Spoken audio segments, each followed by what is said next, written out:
Welcome to the Shulamite Podcast, an extension of Shulamite Ministries and Shulamite.com, with weekly interviews and teaching with author and speaker Martha Kilpatrick and hosted by John Enslow. This weekly podcast is a way to stay connected to the ministry. So come experience anointed messages, not giving just another method, but a living impartation. This is an interesting thought that I would love to know the correlation of love and warfare. I can't say that I've ever had a "you shall not pass" moment that there wasn't love completely involved. Right. Not only love for him and his position, his hunger, his desire, but also the love for whoever the who shall not pass was, Yeah. I want to be available to the Lord of hosts, which is really, when you see that word, it means the Lord of heaven's armies. The Lord of hosts is the one at war. And I want to be available to him in this dimension of love. I'm glad you brought that up because it opens up a whole world for me, that I want to love him enough to go to war. I want to love his loves enough to go to war. I want to see his victory manifest in this earth, and people to know that it is his love that won everything. It's his love that went to the cross.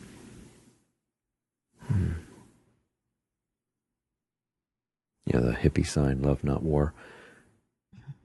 But love in war. Love for war. Love because of war. Right. That's why men go in and are willing to die. It's for love. Love of country, love of freedom, love of family, whatever. Well, that's what you originally saw with Braveheart, remember? Yes. Everyone was saying it was vengeance, it was vengeance, and you said, no, it was for love. It was love. Yeah. His beloved was murdered. And his country was being raped. And his country was being raped. And he did it for love. He did it for love. Love of his country, love of his kinsmen, and love of that woman. Love is it's got to be paramount for war. Love is the power. Yeah. To do it, to stay in it. So I'm asking, give me more love for you, Lord.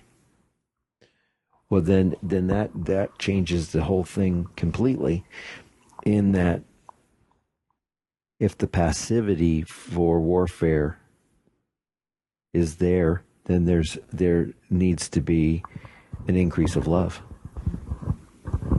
The passivity is an attack. It is an assault. The enemy's going to assault the very places where there are strongholds for Christ. And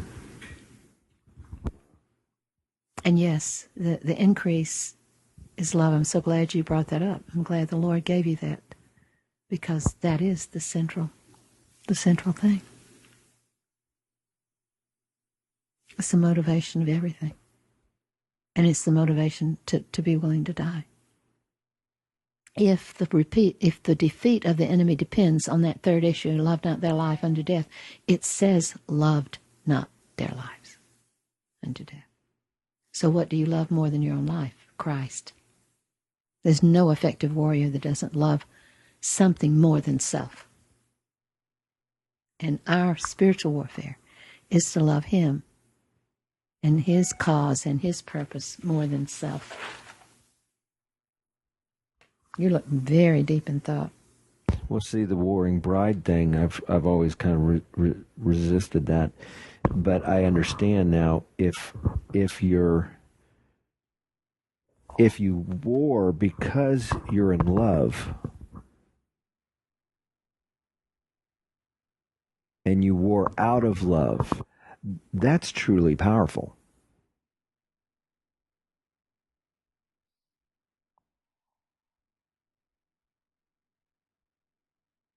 That's true power, and that's true. The force of this world, the power of this world is love. So then, war and love have to be synonymous. They have to be. Jennifer discovered a book, and I've only read part of it, It's a big book, but it's called The Soul of Battle. And this historian has written a number of things with a unique view of warfare. I really, really need to go back and read him. Was it Victor David Hansen? Was that I believe so. Mm-hmm. I believe it is Hansen. And he goes through a number of world wars, and he shows that the warring party that set out to enslave was opposed by a warring party whose objective was to make people free. And if you went out to enslave, there would be an inevitable defeat. The army and the general and the leaders who purposed to go against the enslaver inevitably won.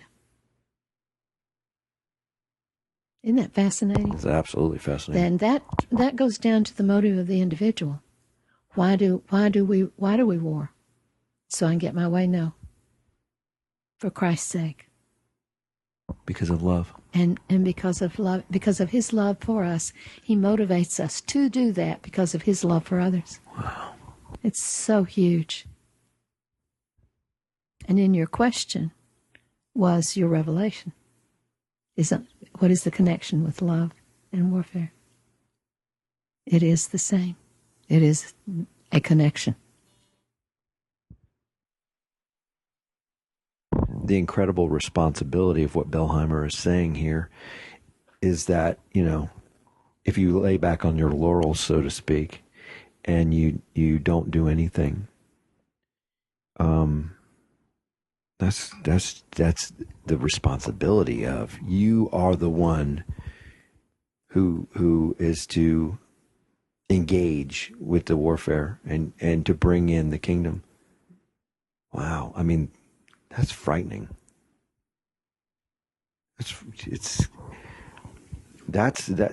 What I get out of what you've read to me about this is that it makes me responsible. It makes me culpable. It makes me, I'm dependent. Yeah, obviously, but I can't just haphazardly go through it. If there's an issue, I have to listen. I have to stop and listen and hear what he's saying and hear what he wants to do. I'm required to do that. I'm accountable.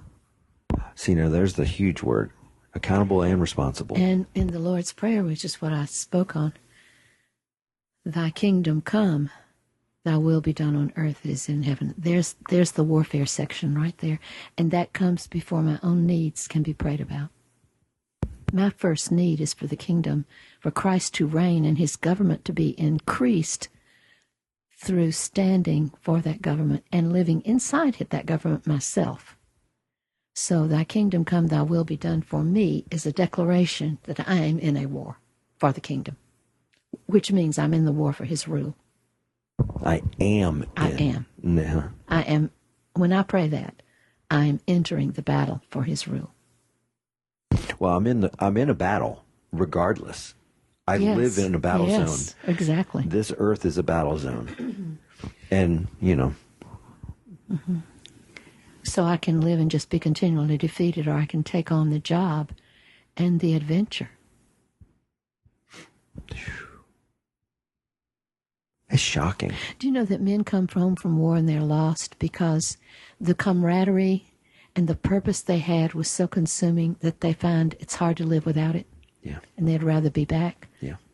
I think it's precious. I do too. It's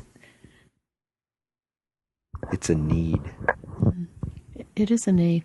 You wrote in one of your first writings, you wrote about men without a war. Is that what it was called? Warriors without a battle. It's something in us that we don't know and don't appreciate, that there's something in us that needs a cause outside of ourselves and greater than ourselves. So Christians who want only the benefits to themselves are going to be automatically defeated. What was the name of it? It was called, and the picture's hysterical on it, but Warriors Without a Battle. And that basically, there's the picture. Remember the picture? Oh, yeah. And yeah, I love that one. That was an amazing one. It was one of your early revelations. I wrote it a long time ago, and then I put it on the blog. I resurrected it back in 2013.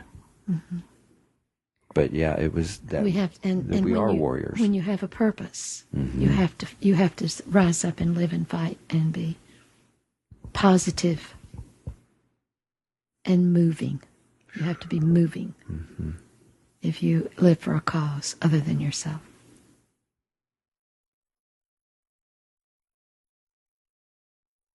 Thank you for being a vessel that always comes and challenges me to know Him. Thank you for being that vessel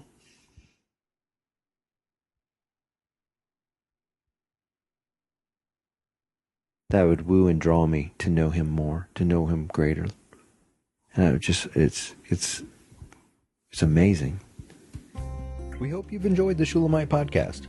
For all the latest from Shulamite Ministries, please visit us at Shulamite.com, where you'll find Martha's daily devotions, posts from GetAlongWithGod.com, and the online library of all of Martha's writings. At Shulamite.com, downloading the free Shulamite app is easy, and LivingChristianBooks.com is only a click away. Thank you for joining us on this journey to discover a God worth knowing.